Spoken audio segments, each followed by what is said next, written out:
Please give an energetic and warm welcome to the one and only Awadh Oja sir.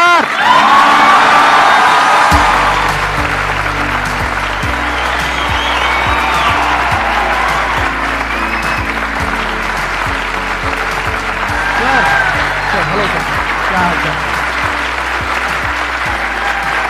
बैठिए जी, बैठिए आइए। Thank you. इससे पहले कि ऑडियंस आपसे कुछ क्वेश्चंस पूछे, मेरे माइंड में एक क्वेश्चन आ रहा है। आईएएस में कितने लोग हैं जो हर साल उसके लिए अपीयर करते हैं? 5 से 6 लाख के आसपास। और सीट्स कितनी है? 1000 अप्रोक्सीमेटली। तो जिनका हो जाता है उनके बारे में तो सब बात करते हैं, जिनका नहीं होता है, जिन्होंने पूरी जान लगाई और जिनका नहीं हुआ, उनका क्या होता है? उनके रिश्तेदार उनकी चिंता करते हैं। वो फिर उनकी चिंता करते हैं। नहीं, मैं आ रहा हूं, मैं आपके क्वेश्चन पे आ रहा हूं। ये पॉइंट इंटरेस्टिंग है, मैं समझना चाहूंगा कैसे। मैं बताऊं। हाँ। मैं दोनों मुद्दों पे बता। हम सब हारने से डरते हैं, और मजेदार बात है कि वो डर हमारी हार की वजह बनता है। 98% केसेस में हारने से क्यों डरते हैं? क्योंकि हम जानते हैं अगर हम हारेंगे तो जो पीछे 3 लोग बैठे हैं ना, रिश्तेदार, रिलेटिव्स और फ्रेंड, वो जीने नहीं देंगे। आप जब भी आईएएस की तैयारी करें, पहला अटेम्प्ट आपका सीरियस अटेम्प्ट होना चाहिए। आपने तैयारी किया, बेसिक्स तैयार किए, आपने एडवांस कोर्स तैयार किया, आपने कम से कम मेंस के 1000 आंसर्स लिखे हैं और मिनिमम 10,000 प्रीलिम्स के क्वेश्चंस आप सॉल्व कर चुके हैं, तब आप एग्जाम देने जाइए। सिर्फ एक अटेम्प्ट दीजिए। जिसने भी पहला अटेम्प्ट सीरियस दिया, उसको दोबारा तैयारी नहीं करनी पड़ती, रिवीजन करना पड़ता है। भाई आप देखो ना, जितने सारे सेलेक्ट लड़के होते हैं उसमें बहुत सारे नौकरी कर रहे होते हैं, जॉब कर रहे होते हैं। कुछ लोग मुझसे पूछते हैं, सर जॉब करते वक्त तैयारी हो सकती है? नहीं, जॉब करते वक्त तैयारी तो नहीं हो सकती, जॉब करते वक्त रिवीजन हो सकता है। 3 hours per day, 4 hours per day. तो मेरी एडवाइस ये है, क्योंकि ये एक बहुत रिस्की खेल है ये। मैं खुद ही बाहर हुआ, और फिर मैं कितने लोगों को देखता हूं जो 5-5, 6-6 अटेम्प्ट के बाद बाहर होते हैं। तो जिनको भी इस गेम में शामिल होना है, एक अटेम्प्ट सीरियसली आपका होता है, बहुत अच्छा है। आपको मैक्सिमम रिस्क लेना है तो आप 2 ले लो, उसके बाद आप अपना काम शुरू करो, जो आपका सेकंड लाइन थॉट था। कोई लॉयर बनना चाहता है, कोई मेडिकल लाइन में जाना चाहता है, कोई मतलब जो भी आप एंटरप्रेन्योर बनना चाहते हैं, आप करो, लेकिन अपने वो रिवीजन वाले 4 आवर बचा के रखो। आपने कितने अटेम्प्ट्स दिए थे सर? 4 अटेम्प्ट्स आपने दिए थे। और आपने कहीं से कोचिंग ली थी, यानी लाखों रुपए दिए थे कोचिंग में? नहीं, तब लाखों नहीं थे, तब हजारों थे। अच्छा, हजारों रुपए आपने खर्च करे थे, और आप एक मिडिल क्लास बैकग्राउंड से थे।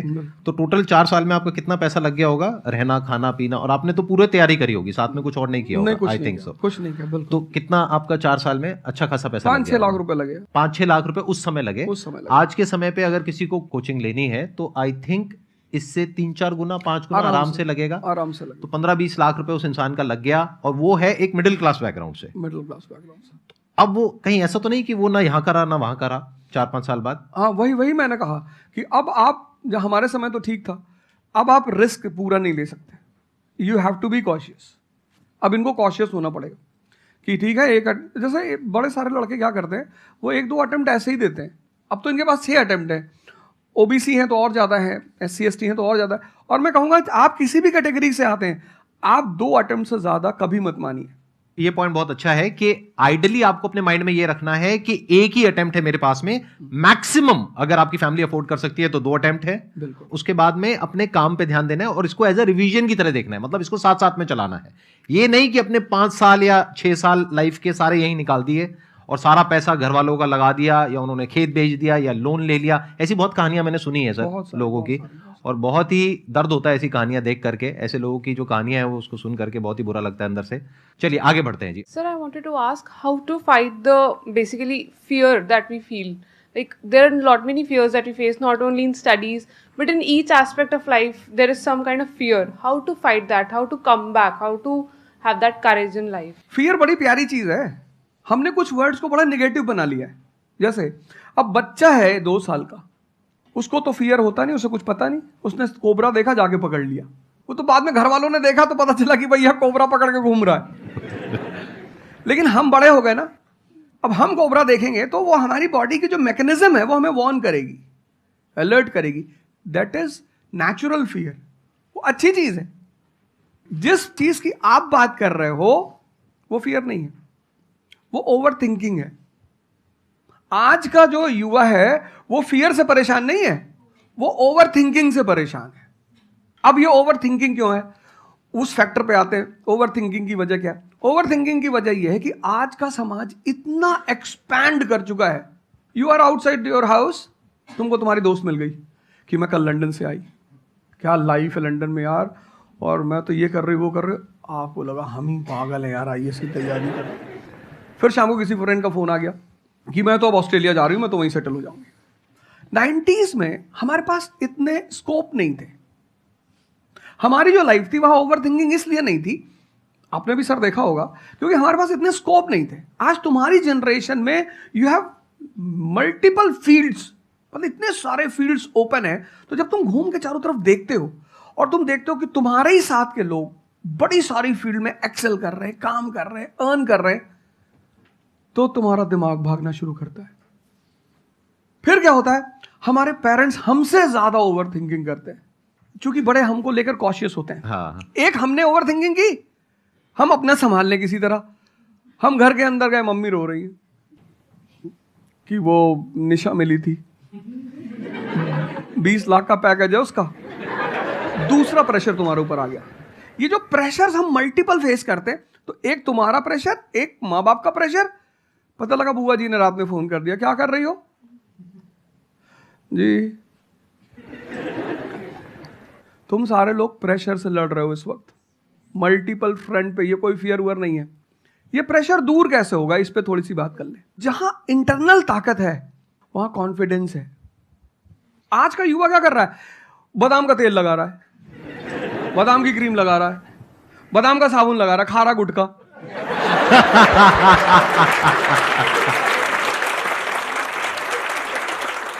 आप लोगों को चूंकि हर तरफ प्रेशर झेलना है, तो प्रेशर झेलने का सबसे अच्छा तरीका होता है इंटरनल पावर। तभी तो मैं जहां भी जाता हूं एक चीज रिपीट करता हूं, योगा करो, ध्यान करो। ध्यान करोगे मन ताकतवर हो जाएगा। सर, आपने जैसे कि अभी बोला कि मेंटल स्टेट के लिए एक्सरसाइज करो, योगा करो। तो पहले तो मैं फिजियोथेरेपिस्ट हूँ, ठीक है। मैं सुबह से मतलब योगा या एक्सरसाइज मेरा डेली रूटीन है, करना भी और कराना भी। उसके बाद भी at the end of the day मैं डिप्रेस हो जाती हूँ। ये नहीं कि मन नहीं लगता, इस चीज़ में ही मन लगता है, फैमिली से भी पूरा मन लगता है, ठीक है। उसके बाद भी end of the day depress हो जाती हूँ। तो उसको डिप्रेशन कैसे कम करी जाए? हम किसके साथ रहते हैं वो बहुत इंपॉर्टेंट है। मेरे एक दोस्त मेरे साथ आ रहे थे आज से करीब 7-8 साल पहले, धौला कुआं से। रात का टाइम था और हम दोनों, मैं गाड़ी चला रहा था, हम इंडिया गेट के सामने से निकले तो उन्होंने मुझसे कहा कि अब हम बुढ़े हो गए हैं। मैंने गाड़ी रोकी, मैंने कहा उतरो। तो उन्होंने कहा कि क्या हुआ? मैंने कहा उतरो, तो उतरो जरा। उतर गए, मैंने दरवाजा बंद करो, चले गए। आज तक मैंने उनसे बात नहीं की। वो मुझसे पूछते हैं आज, अब तो खैर बात ही नहीं होती, पर वो बहुत उन्होंने कोशिश की कि अवध क्या हुआ? तुम दिन भर अपने आप को मोटिवेट करती हो, काम करती हो, जब तुम वापस घर में आती हो, अपने समाज में जाती हो, तो सब तुम्हारे मेंटल स्टेटस का थोड़ी है, वो तुम्हारी सारी ऊर्जा को खींच लेते हैं। इसीलिए तो माँ बाप हमारी संगत पे बड़ा ध्यान देते हैं। तुम्हें लगता होगा कि माँ बाप कितने बदमाश हैं, माँ बाप भगवान हैं। उनका एक्सपीरियंस तुम अपने दोस्तों को लेके जाया करो उनके सामने।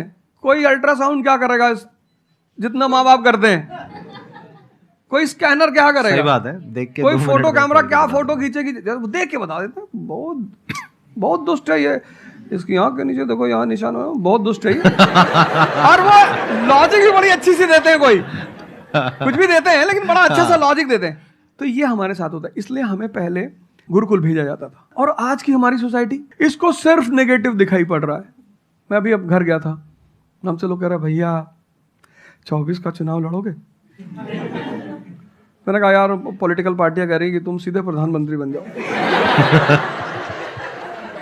अननेसेसरी परेशान किए हुए, अननेसेसरी दूसरों से मत। और ये एक जगह का नहीं है, ये यूनिवर्सल हो चुका है। तुमने कह दिया कि मैं आईएएस की तैयारी कर रही हूँ, अरे नहीं होता किसी का। तिवारी जी की लड़की दी थी, 2 साल बाद पागल हो गई। तुम इतने डिप्रेस समाज में रह रहे हो। वो तो महेश्वरी जी जैसे लोग हैं जिन्होंने बहुत लोगों को जिंदा कर रखा है।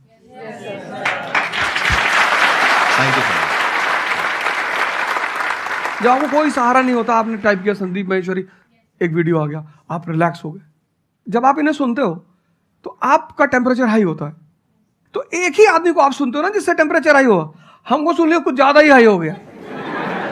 लेकिन 2 लोगों को छोड़ दो, 3 लोगों को छोड़ दो, 4 लोगों को, ऐसे 10-12 लोग हिंदुस्तान में है, पॉपुलेशन 1 बिलियन 50 करोड़।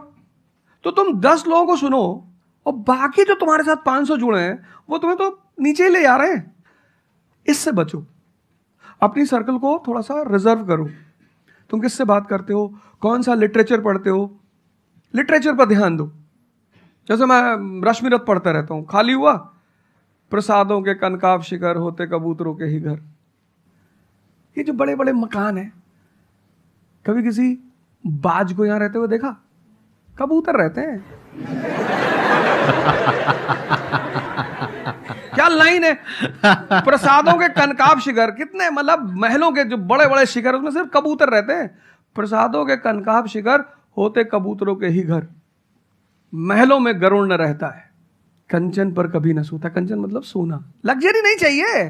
तुम लोग इतनी लग्जरी चाहते हो, लग्जरी आदमी को मेंटली कमजोर बनाती है। मैं आश्रम में था, मैंने ज्यादा खाना खा लिया। मेरा एक नियम है, नो एक्सरसाइज नो फूड। मतलब अगर एक्सरसाइज नहीं करूंगा तो मैं खाना नहीं खाऊंगा।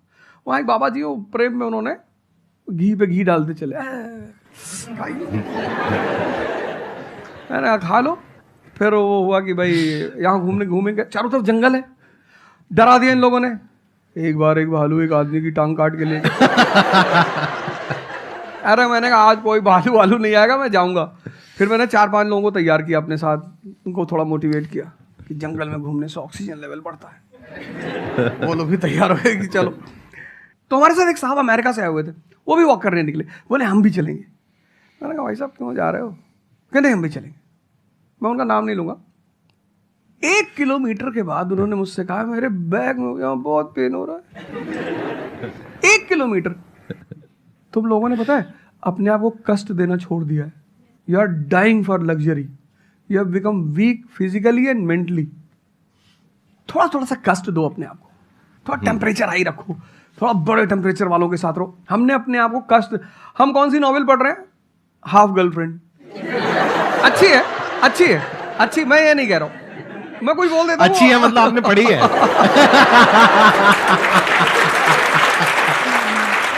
नहीं फिर कोई पकड़ निकाल लेगा, कोई वो क्लिपिंग निकाल लेगा, ओ गाली दे रहे थे। नहीं, आपने बहुत सारी गलतियां कर दी, आपकी जनरेशन ने अपने को कष्ट देना छोड़ दिया। हाँ। आप पढ़िए बड़े बड़े लोगों, अंबेडकर को पढ़ो, उनका जीवन संघर्षों का, प्रभु राम का जीवन पढ़ो। ये सब संघर्ष, ये सब लोग हैं जिन्होंने जीवन में लड़ाइयां लड़ी हैं। आपने उनको साइडलाइन कर दिया। आप राणा प्रताप के बारे में कुछ जानते ही नहीं हो, आपको वो पोएम याद ही नहीं है, खूब लड़ी मर्दानी वो तो झांसी वाली रानी थी। आपको तो एक चीज बता दी, twinkle twinkle how I wonder. आप वंडर किए जा रहे हो पूरी जिंदगी में। आपने कहा कि पूरे दिन मैं अपना काम करती हूँ, दैट इज फिजियोथेरेपी जो आप करते हैं, और शाम तक आते आते आपको थोड़ा सा डिप्रेस फील होता है, थोड़ा सा डाउन फील होता है, तो उसके पीछे क्या रीजन है आप बताइए। जैसे कि मैं बाकी पेशेंट्स देखती हूँ पूरा दिन में, हाँ। बट जब मैं घर पे आती हूँ तो मैं अपने मम्मी पापा को देखती हूँ। ठीक है। जो मैं उनको कहती हूँ कि आपको ये एक्सरसाइज करनी है, ये करना है, आपके लिए ये ज़रूरी है, वो ये नहीं करते। तो फिर वो मुझे डिप्रेस होता है कि मैं जब सबको सही करती हूँ और मैं अपने घर में ही सही नहीं कर पा रही।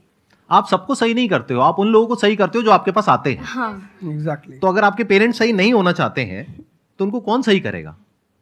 बेसिकली हमारी प्रॉब्लम क्या है कि जो नहीं करना चाहता उसको भी करवाना चाहते हैं। एग्जैक्टली। फॉर एग्जाम्पल आप में से यहाँ पे कुछ लोग बैठे हैं जो कहते हैं कि भाई आप कुछ भी बोल दो, हम तो जैसे थे वैसे ही रहेंगे, उखाड़ लो जो उखाड़ सकते हो, आप अकेले आ जाओ, आप साथ में हो जा, सर को ले आओ, आप 10 को ले आओ, हम तो नहीं बदलने वाले। उनका कोई कुछ कर सकता है?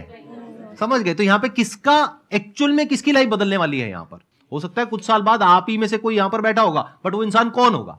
जो खुद अंदर से बदलना चाहता है ना। Yes sir, thank you sir. Please have a seat, बैठिए। मेरा संदीप सर से ये क्वेश्चन है कि जैसे हम लोग जब आपकी वीडियोस देखते हैं तो हम लोग मोटिवेटेड हो जाता है कि हम लोगों को गवर्नमेंट से या फिर इन सब फील्ड्स में छोड़ के अपना कुछ स्टार्ट करना चाहिए जिससे देश में एंटरप्रेन्योर्स या फिर जॉब्स बढ़े।